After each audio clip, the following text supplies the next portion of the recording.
Hello everybody, welcome to my YouTube channel Sandeep Chandra SDHS. Class 11 এর semester 1 পরীক্ষা এবার ধীরে ধীরে কাছে আসতে শুরু করেছে।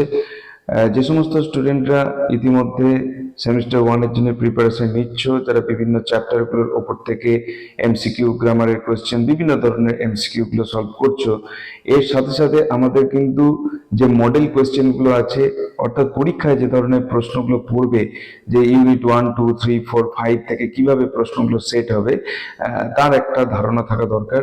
সেইটার দিকে নজর রেখে আমি HS grammar question bunch class 11 with comprehension semester 1 2024-এর যে ডাফেন দত্তর বইটি রয়েছে, সেই ডাফেন দত্তর বইতে যে 25-26টার মতো প্র্যাকটিস সেট করে দেওয়া রয়েছে সেমিস্টার 1 এর জন্য উপযুক্ত প্রশ্ন দিয়ে, সেই সেটগুলোর মধ্যে বেশিরভাগটা তোমাদের জন্য কমপ্লিট করার চেষ্টা করব। আজকে শুরু করছি সেট 1 থেকে। সেট 1 এ যে 5টা পার্ট থাকবে, ইউনিট 1, 2, 3, 4, 5, যেটা নিয়ে যে 5টা পার্ট নিয়ে 40 নম্বরের প্রশ্ন হয়, সেই 5টা পার্ট আমি তোমাদেরকে আজকে এখানে এই ভিডিওতে সলভ করে দেখাচ্ছি। তাই ভিডিওটিকে তোমরা কমপ্লিট দেখো। ভিডিওটা ভালো লাগলে অবশ্যই এটাকে একটা লাইক করো। চ্যানেলে নতুন এসে থাকলে চ্যানেলকে সাবস্ক্রাইব করার সাথে সাথে পাশের বেল বাটনে প্রেস করো, যাতে করে পরবর্তী যে সমস্ত ইয়েগুলো রয়েছে, পার্টগুলো রয়েছে মডেল সেটের, সেইগুলোর লিঙ্ক যাতে তোমরা সরাসরি পেতে পারো। তাহলে চলো আজকের ভিডিও আমরা শুরু করি। আমরা শুরু করছি model question paper model set 1। এটা এই ডাফেন দত্ত কোয়েশ্চেন বাঞ্চ বইটির 286 নম্বর পেজে রয়েছে। এইখান থেকে আমরা শুরু করছি। তোমরা প্রত্যেকেই নিশ্চয়ই জানো যে ফার্স্ট যে সেমিস্টার হবে ক্লাস 11 এর, এইটা কিন্তু সম্পূর্ণরূপে এমসিকিউ টাইপ কোয়েশ্চেন হবে। এখানে 40 নম্বরের প্রশ্ন থাকবে এবং তার জন্য সময় থাকবে 1.5 ঘন্টা। প্রথমেই দেখা যাচ্ছে ইউনিট 1 রয়েছে প্রোজ। ইউনিট 1 প্রোজের ভেতরে যে 3টে প্রোজ আমাদের আছে, সেই 3টে প্রোজের একটা মার্কস ডিভিশন আছে, অর্থাৎ প্রথম প্রোজ থেকে 4টে এমসিকিউ থাকবে, তারপরেরটা থেকে 3টে এবং তারপরেরটা থেকে 3টে, এই নিয়ে টোটাল 10টা এমসিকিউ হবে। তা আমরা দেখতে পাবো সেই হিসাবেই কিন্তু এখানে আছে। তো আমরা প্রথমটা দেখি। প্রথমে বলা আছে choose the correct option from the given alternative.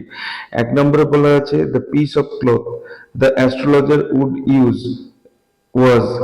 এটার জন্য সঠিক উত্তর হচ্ছে option A, square in shape. যে পিস অফ ক্লথ অ্যাস্ট্রোলজার ব্যবহার করতো সেটা চারচৌকো দেখতে। 2 নম্বরে আছে the stranger wanted to know from the astrologer if he would succeed in his present dash or not. এটার জন্য সঠিক উত্তর হচ্ছে অপশন সি, সার্চ হবে ওই গ্যাপে। নেক্সট 3 নম্বরে the astrologer would sit under the boughs of a. এটার জন্য সঠিক উত্তর হচ্ছে অপশন বি, ট্যামারিন ট্রি। 4 নম্বর the people were attracted to the astrologer as. এটার জন্য সঠিক উত্তর হচ্ছে option C, bees are attracted to cosmos or dahlia stalks. তো সুতরাং দেখতে পেলে এইখানে 4টে প্রশ্ন রয়েছে। 4টে প্রশ্ন রয়েছে অ্যান অ্যাস্ট্রোলজার্স ডে, অর্থাৎ প্রথম যে চ্যাপ্টারটা সেখান থেকে। এরপরে আসছি আমরা 5 নম্বরে। এখানে বলা আছে ম্যাচ দ্য কলাম। এটাও এক ধরনের এমসিকিউ। এখানে লেফট কলাম একটা আছে, রাইট কলাম একটা আছে, এবং ম্যাচ যা হবে তার উপর বেস করে 4টে অপশন দেওয়া আছে।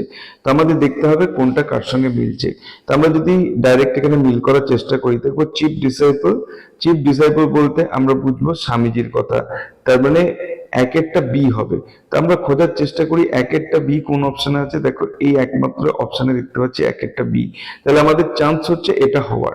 নেক্সট আমরা দেখি 2 নম্বরে আছে কর্নেল হেজ পোয়েম।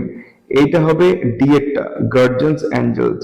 তো এইটা দেখো এখানে রয়েছে, সুতরাং বি হওয়ার চান্স সব থেকে বেশি। নেক্সট রয়েছে 3-এরটা অ্যান ইনকার্নেশন অফ কালী। এটা হবে সি এরটা, রামকৃষ্ণ পরমহংস। এটা 3-এরটা সি এখানেও আছে। এবং 4-এরটা the worship of Indian culture হবে এ এরটা, গডেস কালী। এটা কিন্তু এখানে রয়েছে 4-এরটা এ, সুতরাং অপশন বিটা হচ্ছে আমার সঠিক উত্তর। নেক্সট 6-এরটা the only imperative of Swami was. এটার জন্য সঠিক উত্তর হবে option C, the realization of Brahman. Next number 7, Swami had great contempt for. সঠিক উত্তর হচ্ছে কার উপরে গ্রেট কন্টেম্প্ট ছিল, এটা হচ্ছে অপশন ডি, মকিসনেস। নেক্সট 8 নম্বরে আছে চুজ দ্য কারেক্ট অপশন, কোনটা সঠিক উত্তর। এখানে দেওয়া আছে অ্যাজারশন রিজন, অর্থাৎ এই বক্তব্যটার উপর ভিত্তি করে এই কারণটা কোনটা কারণ হতে পারে। অ্যাজারশনে বলা আছে the neighbourhood of tahsildar tended to form a social centre. এটার জন্য সঠিক রিজন হবে option A, the tent of the tahsildar was generally placed near some advantageous spot for the lighting of the evening fire. এরপরে চলে আসছি আমরা 9 নম্বরে। Pahalgaon was known as the village of, সঠিক উত্তর হচ্ছে অপশন এ, শেফার্ডস। এরপরে আসছি আমরা 10 নম্বরে। Swami and his followers on their way to Amarnath saw the last human dwellings in or at, বা অ্যাট অর ইন, সঠিক উত্তর হচ্ছে অপশন সি, পেহেলগাঁও। এরপরে আসছি আমরা কবিতা ইউনিট 2 ভার্স মানে কবিতায়। এই কবিতাতেও যে 3টে কবিতা রয়েছে, অর্থাৎ প্রথম আছে কম্পোজড আপন ওয়েস্টমিনিস্টার ব্রিজ, তারপর এটা আছে ব্যাঙ্গল সেলার্স, এবং তারপর এটা আছে সেকেন্ড কামিং। তো এইভাবেই সেট হবে। প্রথম কবিতার থেকে 4টে এমসিকিউ, তারপরের থেকে 3টে, তারপরের থেকে 3টে, টোটাল 10টা হবে। শুরু হচ্ছে 1 নম্বর দিয়ে। ওয়ার্ডসওয়ার্থ কম্পোজড এ সনেট আপন ওয়েস্টমিনিস্টার ব্রিজ অন, সঠিক উত্তর হচ্ছে option B, 3rd September 1802। Next 2 নম্বরে রয়েছে choose the correct order of true and true মানে টি, আর এফ ফলস হচ্ছে এফ স্টেটমেন্ট। কি কি 1 নম্বরে দেওয়া আছে, in Wordsworth's view the beauty of the morning is like a oblique an, মানে বিউটি অফ দ্য মর্নিং কিসের সঙ্গে মিল হয়। এখানে বলা রয়েছে নাম্বার 1, আপন Westminster bridge is a Petrarchan sonnet. আমার মনে হয় এই লাইনটার প্রয়োজনীয়তা থাকবে না, শুধুমাত্র এইগুলোকে নিয়ে, এই স্টেটমেন্টগুলোকে নিয়েই কাজ করলে হবে। নাম্বার 1 হচ্ছে আপন Westminster bridge is a Petrarchan sonnet, এটা সঠিক, এটা ট্রু হবে। Number 2, according to the title the date of composition of the poem is 30th September 1802, এটা ফলস হবে। তবে প্রথমটা ট্রু, দ্বিতীয়টা ফলস। কোথায় কোথায় আছে আমরা দেখতে পাচ্ছি, ডি এরটায় পাচ্ছি, প্রথমটা ট্রু, দ্বিতীয়টা ফলস। তারপরে কি আছে, a cloud of dense mist envelops the entire atmosphere in the early morning, সকালবেলায়, অবশ্যই এটা ফলস হবে, নাহলে তো কবি দেখতেই পেতেন না এই দৃশ্য।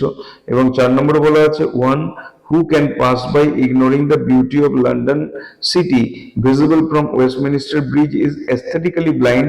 Aesthetically blind মানে হচ্ছে তার সৌন্দর্য সম্পর্কে কোনো চেতনা নেই, এটা ট্রু হবে। তো সেই দিক দিয়ে দেখতে গেলে আমরা দেখতে পাচ্ছি ডি এরটা সঠিক হচ্ছে, প্রথমটা ট্রু, তারপর স্টেটমেন্ট ফলস, 3 নম্বর স্টেটমেন্ট ফলস, এবং 4 নম্বর স্টেটমেন্ট হচ্ছে ট্রু। নেক্সট আমরা আসছি 3 এর দাগে। The river glideth at his own sweet will. The river refers to কোন রিভারের কথা বলা হয়েছে, সঠিক উত্তর হচ্ছে অপশন বি, the Thames.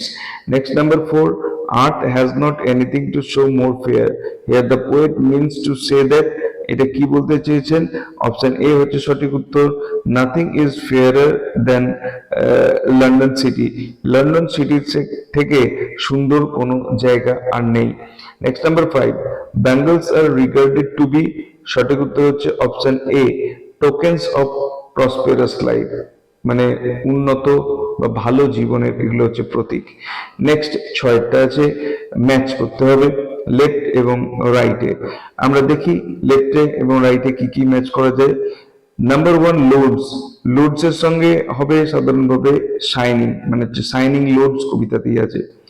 তারপর বলা আছে গ্লোরি 2 নম্বরে আছে, ডুয়েটটার সঙ্গে এই লিম্পিডটা হওয়ার কথা, লিম্পিড গ্লোরি। তাহলে আমরা দেখবো 1-এর সঙ্গে সি আর 2-এর সঙ্গে ডি কোথায় আছে। 1-এর সঙ্গে সি এবং 2-এর সঙ্গে ডি আমরা দেখতে পাচ্ছি বি এর দাগে আছে।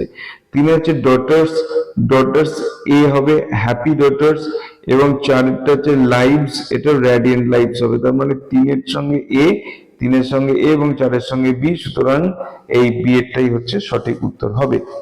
নেক্সট হলো 7টা, the phrase field of sunlit corn describes, এটা কাকে বর্ণনা করছে, এটা বর্ণনা করছে option B, a bride who needs to look brighter on the wedding day. Next question 8টা, choose the appropriate option to fill in the blanks. The rough beast is moving towards dash, এটার জন্য সঠিক উত্তর হবে option A, Bethlehem. Next, number 9, the poem second coming refers to, এটা কোন যুদ্ধকে বোঝাচ্ছে না? সঠিক উত্তর হচ্ছে option B, the world war.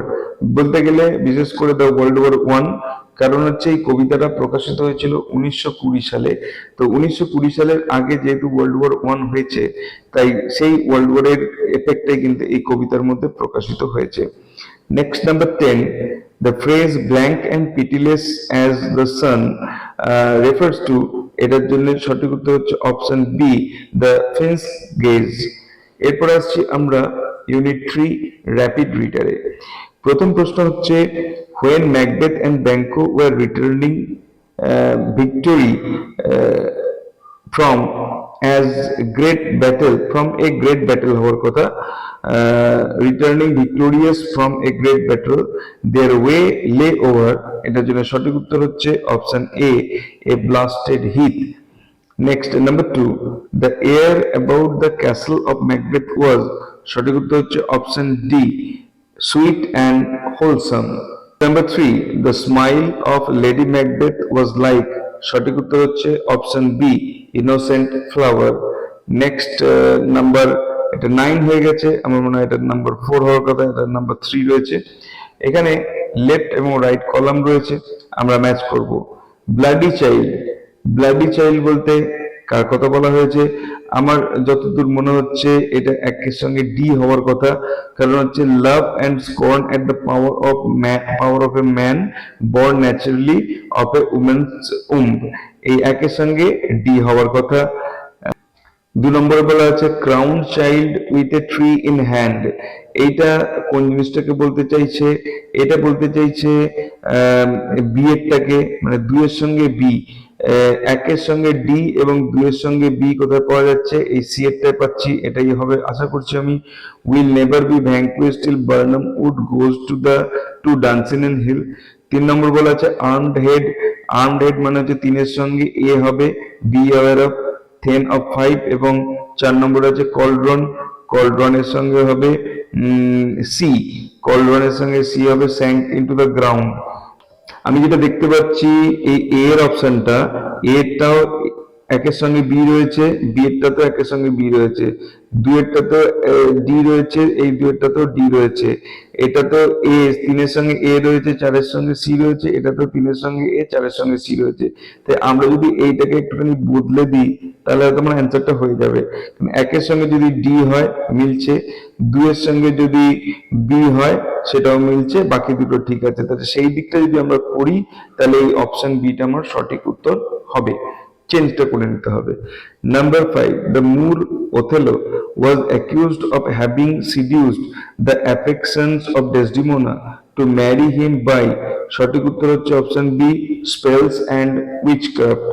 Next, number 6, number 6 এ বলা আছে the handkerchief that Othello gifted Desdemona was spotted with, সঠিক উত্তর হচ্ছে option C, strawberries. Next, number 7, choose the appropriate option that indicates the correct order of event, কোন কোন ঘটনা কখন ঘটেছে? নাম্বার 1 সেন্টেন্স রয়েছে Othello was deemed as the most competent general to defend Cyprus against the invasion of the Turks. Next বলেছে Othello was summoned before the Senate. Next, number 3 বলেছে the Turks set out with mighty preparation towards the island of Cyprus to regain it, এবং number 4 বলেছে the Senate heard the news. এটার জন্য সঠিক হবে, প্রথম হবে এই তিনেরটা, the Turk set out with mighty proportion, তারপরে হবে এই যে ঘটনাটা ঘটেছে তুর্কির আক্রমণ করেছে সেটা সেনেট শুনলো, তারপরে কি করেছে তারা জানতো যে ওথেলো হচ্ছে সব থেকে কম্পিটেন্ট জেনারেল, এবং তারপরে ওথেলোকে ডেকে পাঠালো। সেই দিক দিয়ে দেখলে এই সি এরটা হবে সঠিক উত্তর। Next, the usurper, the usurper in as you like it was, সঠিক উত্তর হচ্ছে অপশন এ, ডিউক ফ্রেডরিক। এরপরে আবার ম্যাচ দা কলাম আছে লেফট এবং রাইটে। আমরা দেখি কি কি হচ্ছে। 1 নম্বরের সঙ্গে আছে গুড ওল্ড ম্যান মানে হচ্ছে অ্যাডাম, ইয়ং রেসলার হচ্ছে অরল্যান্ডো, ট্রু কাউন্সিলর হচ্ছে চিলিং উইন্ড, আর কম্পেনিয়ন অফ সিলিয়া হচ্ছে রোজালিন। তাহলে একের সঙ্গে ডি কোনটায় আছে? এইটাই আছে এবং এইটাই আছে। 2 এর সঙ্গে সি ও এইটাই এবং এইটাই আছে। 3 এর সঙ্গে এ এটাতেও আছে, এটাতেও আছে, এবং 4-এর সঙ্গে বি এটাতেও আছে, এটাতেও আছে। সুতরাং এই দুটোর মধ্যে একটা উত্তর হবে, যদিও আমার মনে হচ্ছে এইটা অপশনটা একটু উল্টো পাল্টা দেওয়া আছে, অপশনটা ঠিক করতে হবে। যাই হোক, next number 10, Adam had his own little hoard, its amount was, সঠিক উত্তর হচ্ছে অপশন এ 500 ক্রাউনস। এরপরে থাকবে unit 4, textual grammar. Choose the correct option from the given alternative. Number 1, art has not anything to show more fair. In this sentence, the degree of adjective, এটা কোন ডিগ্রিতে আছে? সঠিক উত্তর হচ্ছে option B, comparative degree. Number 2, I charge only 3 pies per question, said the astrologer. The indirect speech of this, এটার indirect speech কি হবে? এটা ইনডাইরেক্ট স্পিচ রয়েছে এই পাতাতে, নাম্বার সি তে। The astrologer claimed that he charged only 3 pies per question. Next number 3, এখানে বলা আছে we had to scramble up and down dash goat path, এটাকে আমাদের করতে হবে অপশন ডি, অ্যালং, এটা প্রিপোজিশন দিয়ে ফিল আপ হলো। Next number 4, Ramakrishna Paramahamsa dedicated me to her, the passive voice is, passive voice কোনটা হবে? অপশন এ টা হবে, I was dedicated to her by Ramakrishna Paramahamsa. Number 5, এইটা থেকে 5টাই প্রশ্ন হবে।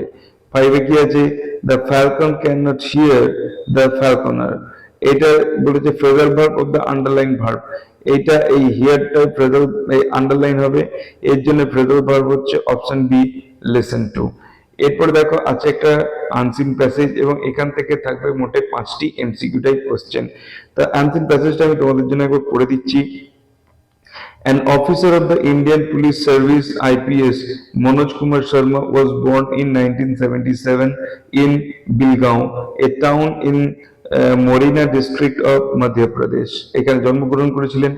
According to DNA report, DNA কোনো একটা সংবাদ সংস্থা, his father was in the Department of Agriculture and he and his family had a lot of financial struggles in their life. তাদের মানে জীবনে খুব অর্থনৈতিক সংকট ছিল। During his school education, IPS Manoj Kumar Sharma was not inclined towards studies, but eventually he decided to crack UPSC and did so. প্রথমে পড়াশোনার দিকে মন ছিল না, কিন্তু পরে তিনি ঠিক করেন ইউপিএসসি পরীক্ষায় বসে সেটা থেকে পাস করবেন। IPS Manoj Kumar Sharma had earned a 3rd division in his 9th and 10th standard, class 9 এবং 10 এর পরীক্ষায় তিনি 3rd ডিভিশন পেয়েছিলেন, and had failed his 12th standard, এবং উচ্চ মাধ্যমিকে ফেল করেছিলেন। He was so driven to crack UPSC that he passed the 12th standard in the second time, and since his financial condition wasn't good, he worked as a tempo driver and a librarian to support his UPSC preparation. যেহেতু বাড়ির condition ভালো ছিল না অর্থনৈতিক, সেই জন্য তিনি tempo চালিয়ে এবং লাইব্রেরিয়ানের কাজ করে ইউপিএসসি প্রিপারেশন চালিয়েছিলেন। Despite setbacks, IPS Manoj Sharma cracked UPSC in his 4th attempt. সমস্ত ধরনের অসুবিধাগুলো থাকা সত্ত্বেও মনোজ কুমার শর্মা কিন্তু তার 4র্থ প্রচেষ্টায় ইউপিএসসি ক্র্যাক করেছিলেন, and achieved an all India rank of 121 তিনি র্যাঙ্ক করেছিলেন, having garnered nicknames like Singham and Simba due to his powerful nature of work.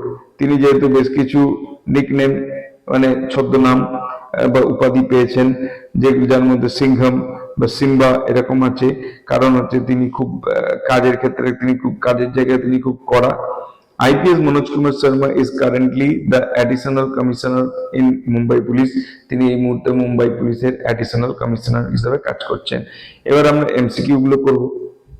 Number 1, IPS Manoj Kumar Sharma hails from, কোথা থেকে এসেছেন? Option এখানে A B, এটা C হওয়ার কথা, এটা বি হয়ে গেছে, এটা সি হবে, option C, Bilgaon. Next number 2 বলা আছে a 3rd division was earned by Manoj Kumar Sharma in his, কোন ক্লাসে তিনি 3rd ডিভিশন পেয়েছিলেন? এটা হচ্ছে option B, 9th and 10th standard. Next, number 3, in his early life Manoj Kumar Sharma worked as, তার জীবনের প্রথম দিকে তিনি কি হিসেবে কাজ করেছিলেন? টেম্পো ড্রাইভার হিসেবে করেছিলেন, লাইব্রেরিয়ান হিসেবে করেছিলেন। তাই ডি এর অপশনটি নেব both B and C. Next, Manoj Kumar Sharma presently works as, এখন বর্তমানে কিসে কাজ করছেন তিনি? তিনি হচ্ছেন এখন option B additional police commissioner of Mumbai, এই পদে তিনি অভিষিক্ত হয়ে রয়েছেন। তো এই ছিল model set 1 Dafen Dutta question paper question bunch থেকে, Dafen Dutta question bunch English semester 1 থেকে এই সেট 1 তোমাদের দেওয়া হলো। নেক্সট ভিডিওতে থাকবে এর পরবর্তী সেটগুলো। তাই ভিডিওটি ভালো লাগলে অবশ্যই এটাকে একটা লাইক করো, চ্যানেলে নতুন এসে থাকলে চ্যানেলকে সাবস্ক্রাইব করার সাথে সাথে পাশের বেল বাটনে প্রেস করো, যাতে করে পরবর্তীকালে এই ধরনের ভিডিও লিংক তোমরা সরাসরি পেতে পারো। দেখা হবে নেক্সট ভিডিওতে। Till then, good bye and thank you.